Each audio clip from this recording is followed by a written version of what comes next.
Hello అండి, అందరికీ welcome to కుచ్చు స్పెషల్ డిషెస్. కోడిగుడ్డు ఉడికించే పని లేకుండా జస్ట్ ఒక 8 నుంచి 10 నిమిషాలలో సింపుల్గా అయిపోయే ఎగ్ పెప్పర్ ఫ్రై ఎలా చేసుకోవాలో చూపిస్తున్నాను.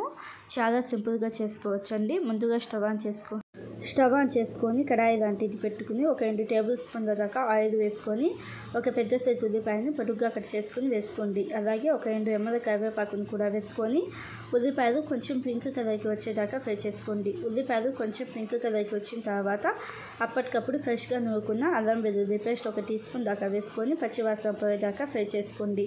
అల్లం వెల్లుల్లి పేస్ట్ పచ్చివాసన పోయిన తర్వాత ఒక పెద్ద సైజు టమోటాను ఇలాగ మీడియం సైజ్గా కట్ చేసుకొని వేసుకోండి. టమోటా వేసిన తర్వాత ఒకసారి బాగా కలుపుకొని పైన మూత పెట్టేసి హై ఫ్లేమ్లో 1 నిమిషం దాకా ఫ్రై చేసుకోండి. 1 నిమిషం తర్వాత మూత తీసేసి ఒకసారి బాగా కలుపుకొని రెడ్ చిల్లీ కారం ఒక 1/2 టీ స్పూన్ దాకా వేసుకోండి. మనం చేస్తుంది పెప్పర్ ఫ్రై కాబట్టి పెప్పర్ పౌడర్ ఎక్కువగా వేసుకుంటాము. కారం ఒక 1/2 టీ స్పూన్ దాకా వేసుకొని జీలకర్ర పొడి ఒక 1/2 టీ స్పూన్ దాకా వేసుకోండి.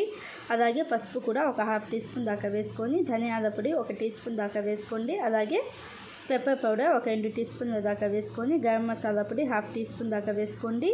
అలాగే ఉప్పు కూడా ఒక 1/2 టీ స్పూన్ దాకా వేసుకొని అంతా కలిసేటట్టుగా ఒకసారి బాగా కలపండి.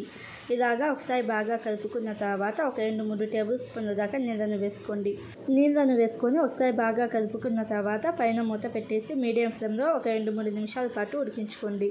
2-3 నిమిషాల తర్వాత మూత తీసేసి ఒకసారి బాగా కలుపుకొని ఒక 4-5 కోడిగుడ్లను పగలగొట్టుకొని వేసుకోండి. ఇక్కడ నేనైతే 4 కోడిగుడ్లను వేసుకున్నాను.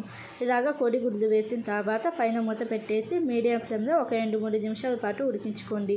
2-3 నిమిషాల తర్వాత మూత తీసేసి ఒక చిటికెడు ఉప్పు అలాగే చిటికెడు పెప్పర్ పౌడర్ని కోడిగుడ్ల మీదగా ఇలాగ స్ప్రింకిల్ చేయండి. టేస్ట్ బాగుండిద్ది. ఇలాగే స్ప్రింకిల్ చేసిన తర్వాత ఏ కోడిగుడ్డుకి ఆ కోడిగుడ్డు ఇలాగ సగానికి కట్ చేసుకొని 4 భాగాలుగా చేసుకొని రెండో వైపుకి మార్చుకోండి.